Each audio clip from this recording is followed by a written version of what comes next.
यह कहानी है रूपपुर गांव की, जहां गफूर मियां अपने मटन चावल के ठेले से पूरे इलाके में मशहूर थे। उनकी बनाई बिरयानी की खुशबू दूर दूर तक फैलती थी और हर कोई उनके स्वाद का दीवाना था। आ जाओ भाई, ये बिरयानी नहीं, रूपपुर की शान है। इसका एक एक दाना प्लेट में गिरते ही नाचने लगता है। जो खाए वो झूम जाए। तभी लल्लू लाल अपना बड़ा सा पेट सहलाते हुए आते हैं। अरे मियाँ, आज क्या गजब ढाया है। खुशबू ऐसी है कि पड़ोसी जिले के कुत्ते भी हड्डी छोड़ शाकाहारी बनने की कस्में खा रहे हैं। अरे लल्लू भाई, तुम्हारी नाक तो पुलिस के कुत्ते से भी तेज है। अभी ढक्कन खुला नहीं और तुमने खुशबू का पोस्टमार्टम शुरू कर दिया। मियाँ, भूख के मारे मेरे पेट में बैंड बाजा बज रहा है। जल्दी बताओ, आज क्या खास है। आज तुम्हारे लिए खास डबल मसाला है लल्लू भाई। इतना चटपटा कि इसे खाते ही तुम्हारी ये कैंची जैसी जुबान शांत हो जाएगी और सिर्फ स्वाद लेगी। पर याद रखना, पैसे पूरे लगेंगे, क्योंकि बरकत ईमानदारी में है, उधारी में नहीं। अरे मियाँ, जायके के लिए तो मैं जान दे दूं, पैसा क्या चीज है। बस एक प्लेट जल्दी लगाओ, सब्र का बांध टूटने वाला है। देखते ही देखते गफूर मियां के ठेले पर भीड़ उमड़ पड़ती है और हर कोई चाव से उनकी गर्मा गर्म मटन बिरयानी का स्वाद लेने लगता है। सुबह से शाम हो जाती है। गफूर मियां अपने ठेले पर अकेले खड़े रहते हैं। तभी दूर फटे पुराने कपड़ों में चिकोटी खड़ा चुपचाप उन्हें देख रहा होता है। ओए छोटे, वहाँ क्या मूर्ति बनकर खड़ा है? अगर पतीले को घूरने से पेट भरता तो मैं अब तक करोड़पति हो गया होता। इधर आ रोशनी में। साहब, मैं चोर नहीं हूँ, बस 2 दिन से कुछ खाया नहीं, केवल नल का पानी पिया है। सुना है आपकी बिरयानी खाने के बाद इंसान गम भूल जाता है। बेटा, गम भूलने की तो गारंटी नहीं, पर खाली पेट इंसान को शैतान जरूर बना देता है। इससे पहले कि तेरी भूख तुझे गलत रास्ते पर ले जाए, इधर बैठ। पर साहब, मेरे पास 1 फूटी कौड़ी भी नहीं है, मैं कीमत नहीं दे पाऊंगा। कीमत की फिक्र मत कर, कुछ चीजें दुआ कमाने के लिए भी बनाई जाती हैं। ये ले, छक्कर खा। तेरा और मेरा हिसाब ऊपर वाला रख रहा है। तभी चिकोटी पहला निवाला उठाकर मुंह में डालता है। वाह उस्ताद, ऐसा स्वाद तो सपनों में भी नहीं चखा। बस बस, अब आंसू मत बहा, वरना बिरयानी नमकीन हो जाएगी। सुकून से खा। रात होने को होती है। चिकोटी बर्तन साफ करके गफूर मियां के सामने चुपचाप खड़ा होता है। साहब, आप कौन हैं? दुनिया मुझे दुत्कार रही थी और आपने बिना पूछे पेट भर दिया। आपकी इस मेहरबानी का बदला मैं कैसे चुकाऊंगा? मैं गफूर हूँ, इस गांव का सबसे पुराना बावर्ची और शायद सबसे अकेला इंसान। सुन बेटा, मेरा आगे पीछे कोई नहीं है। अगर तुझे काम की तलाश है तो मेरा हाथ बटा।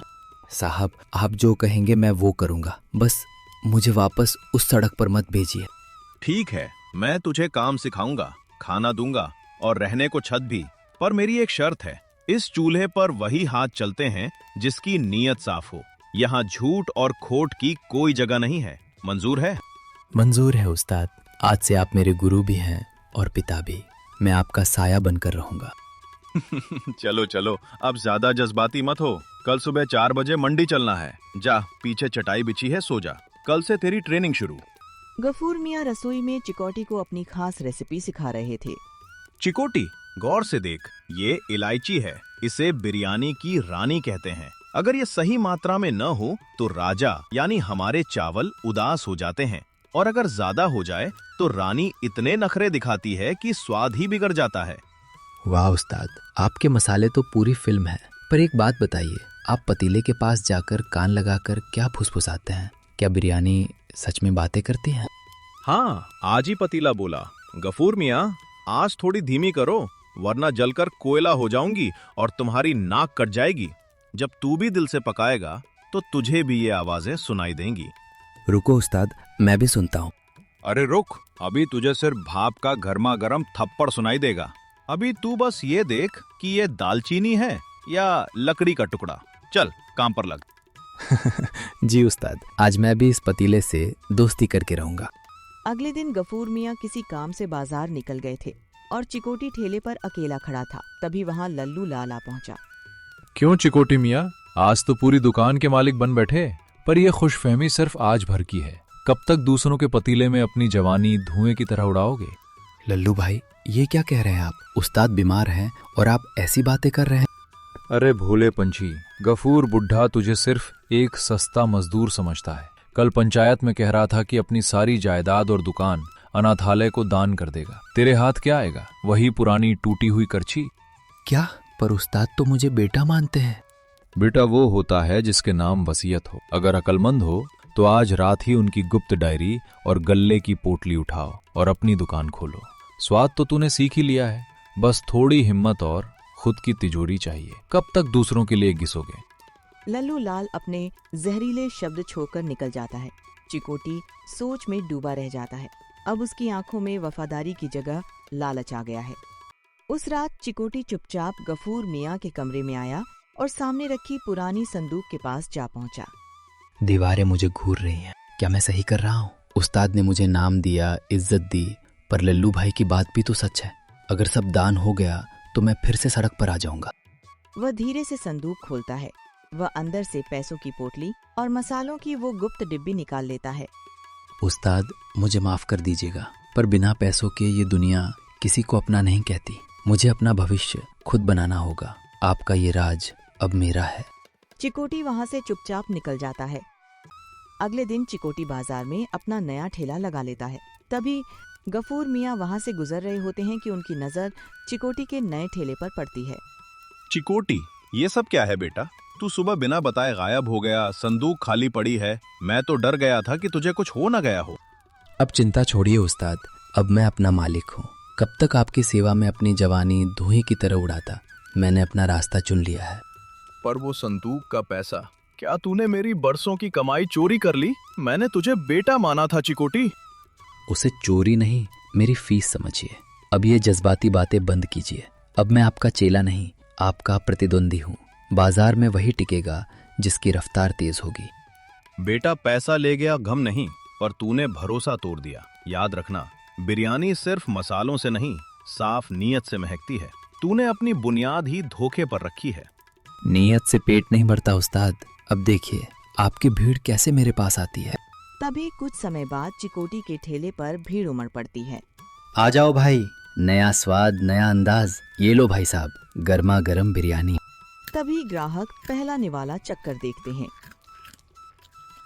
थू थू, अरे चिकोटी, ये क्या खिला दिया? चावल इतने कड़क हैं जैसे कंकड़ चबा रहा हूँ। और नमक, भाई क्या आज पूरा समुद्र इसी पतीले में खाली कर दिया था? अरे भाई साहब, वो असल में क्रंची फ्लेवर है। आजकल लोग कुरकुरा पसंद करते हैं ना। अबे जा, बिरयानी नर्म और रसीली होती है, कंकड़ जैसी नहीं। मसालों का कोई हिसाब ही नहीं है। ऐसा लग रहा है जैसे किसी ने मसालों का डिब्बा ही अंदर गिरा दिया हो। सही कहा। गफूर मियाँ की बिरयानी में जो रूह और प्यार था वो तेरे इस दिखावे में नहीं है। ये तो एकदम बेस्वाद कचरा है। चलो भाई, यहाँ से हटो। लोग अपनी आधी छोड़ हुई प्लेटें पटक कर गफूर मियाँ की दुकान की तरफ मुड़ जाते हैं। चिकोटी का पूरा पतीला भरा रह जाता है और उसके चेहरे पर हवाइयाँ उड़ने लगती हैं। सुबह से शाम हो जाती है, पर चिकोटी के ठेले पर एक प्लेट भी नहीं बिकती। पूरा दिन निकल गया, एक प्लेट भी पूरी नहीं बिकी। जो आता है गालियां देकर जाता है। उस्ताद के दिए मसाले भी डाले, फिर भी वो बात क्यों नहीं आई? अब इस पतीले भर बिरयानी का क्या करूं? चिकोटी भरे हुए मटन का पतीला फेंकने ही जा रहा होता है कि तभी लल्लू लाल वहाँ आ जाता है। अरे अरे चिकोटी भाई, ये क्या कर रहे हो? ये तो स्वर्ण मुद्राएं नाली में बहा रहे हो। सुना था तुम्हारी दुकान रूपपुर में धमाका करेगी, पर यहाँ तो फुस पटाखा भी नहीं मजा। लल्लू भाई मजाक मत उड़ाइए, मेरा दिल पहले ही फटा जा रहा है। पता नहीं क्या गलती हो गई, कोई चखने को भी तैयार नहीं है।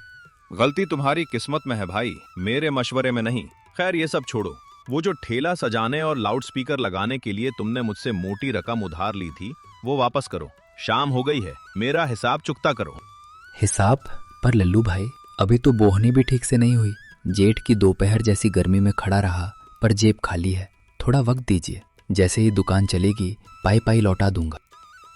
वक्त उनके पास होता है जिनकी तिजोरी में माल हो। जिस दुकानदार की बिरयानी नाली की शोभा बढ़ा रही हो, उसे मैं वक्त नहीं देता। मुझे मतलब नहीं कि तुम्हारी बोहनी हुई या नहीं, अभी के अभी पैसे निकालो। पर मेरे पास पैसे नहीं है। जो उस्ताद की संदूक से लिए थे वो सब इस साजो सामान में खर्च हो गए। अच्छा, तो फिर ये ठेला और ये चमकीला बोर्ड मेरा हुआ। हटो यहाँ से, मैं इसे कबाड़ी को बेचकर अपना पैसा वसूल करूंगा। और हाँ, दोबारा मेरे पास मत आना, वरना गांव भर में डिंडोरा पीट दूंगा कि तुम एक नंबर के नमक हराम और दिवालिया हो। लल्लू लाल धक्के देकर चिकोटी को ठेले से दूर कर देता है। चिकोटी बीच सड़क पर अकेला खड़ा रह जाता है। उसके पास अब न उस्ताद का भरोसा बचा है, न अपनी दुकान और न ही सर छुपाने की जगह। शाम को उदास होकर चिकोटी एक बरगद के पेड़ के नीचे बैठा खुद से बातें कर रहा होता है। मसाले तो वही है, एक एक रत्ती का हिसाब भी वही है, फिर स्वाद में वो बात क्यों नहीं आई? क्या इन मसालों ने भी पहचान लिया कि इन्हें छूने वाले हाथ धोखेबाज हैं? मैंने क्या किया? उस्ताद की दुआएं और उनका साया छोड़कर मैंने लल्लू जैसे जहरीले इंसान पर भरोसा किया। मसालों का पैमाना तो चुरा लिया, पर वो हाथ की बरकत और बड़ों का आशीर्वाद कहाँ से लाऊं? उस्ताद सही कहते थे कि नीयत साफ न हो तो स्वाद नहीं आता। आज न घर बचा न इज्जत। अब किस मुंह से उनके सामने जाऊंगा? क्या वो मुझे कभी माफ करेंगे या मैं पूरी उम्र इसी सड़क पर सड़ूंगा? चिकोटी बरगद के पेड़ के नीचे उदास बैठा ही होता है कि तभी उसके सामने गफूर मियाँ आकर खड़े हो जाते हैं। कहा था ना बेटा कि अगर नियत में खोट हो तो दुनिया का सबसे महंगा केसर भी रंग नहीं छोड़ता। पतीले से बातें करने के लिए कान नहीं, साफ दिल चाहिए होता है। क्या सुनाई दिया तुझे आज उस पतीले से? उस्ताद, आप यहाँ? उस्ताद, मुझे सूली पर चढ़ा दीजिए, मुझे पुलिस के हवाले कर दीजिए। मैं गद्दार हूँ, मैं नमक हराम हूँ। मैंने उस हाथ को काटा जिसने मुझे अंधेरे से निकाला था। मैं आपकी ईमानदारी का बोझ नहीं उठा पाया। उठ पगले, अपनी आंखें पूंछ। इंसान से गलती होना बड़ी बात नहीं है, पर उस गलती को मान लेना मर्दानगी है। तूने मेरा पैसा लिया, मेरा हुनर चुराया, यहाँ तक कि मेरा दिल भी तोड़ा, पर फिर भी मैं तुझे इस धूल में बैठा भूखा नहीं देख सकता। पर क्यों उस्ताद? मैंने आपके साथ दगा किया, आपकी गुप्त डायरी चुराई। आपको तो मुझसे नफरत करनी चाहिए।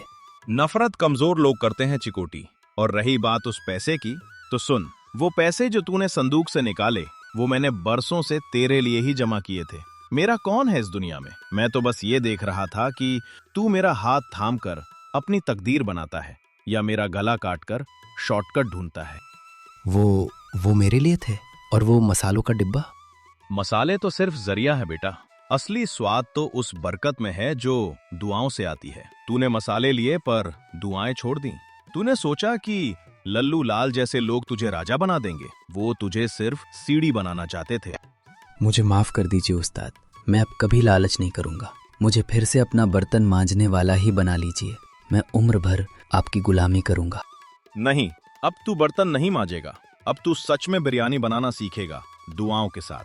चल, दुकान का पतीला इंतजार कर रहा है। कल सुबह 4 बजे मंडी जाना है, भूल गया?